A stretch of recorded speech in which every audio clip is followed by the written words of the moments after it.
Hey guys, Tara here for F3 Games, and I'm in front of the Xbox One booth right now, as you can see, checking out some of their games. One of the first ones I saw was RYSE, which was one of the big games that was shown off during their press conference. I was really curious to check this out because the trailer that they released a couple of years ago for it sort of spun it as a very Kinect-based game, and it seems like they've sort of strayed away from that now. We got a taste of a little bit of the combat in the demo. They showed us basically the same part of the demo that they showed during the press conference. We weren't able to actually go hands-on with it, but they did have the developers there playing it for us. The combat does seem, I want to say, sort of simplified. They described it as mash versus mastery. So if you want to get really good at it, you can, and if you want to button mash, you can absolutely do that too. There's typical, combat in games like this that you can parry, you can deflect with your shield, typical stuff. There does seem to be a heavy emphasis on executions, which sort of come in the form of quick time events, I guess. It seems like they're sort of avoiding that term, but it kind of seems like that's what it is.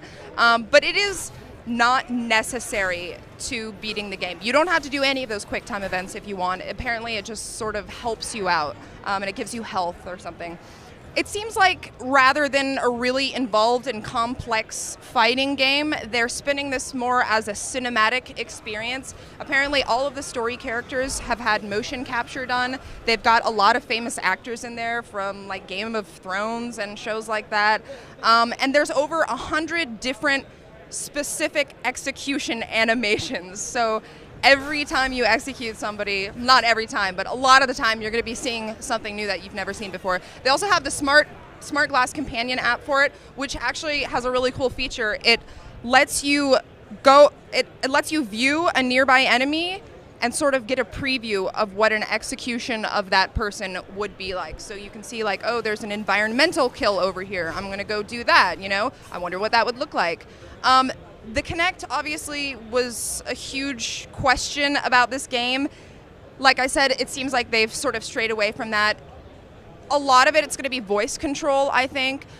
In combat, he said there are basically 3 routes you can take.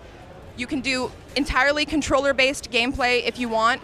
You can also use voice commands. So for the parts during the demo, maybe you saw where they had a little caption on the bottom of the screen that said like, capture that catapult or take that catapult or something with like a left bumper button. You can either just press the left bumper if you want. You can also physically yell out what is being said on the screen if you want.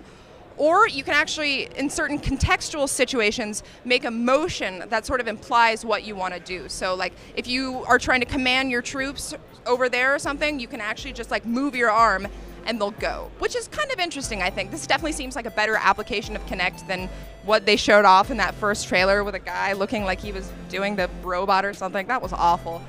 It definitely seems to be shaping up better.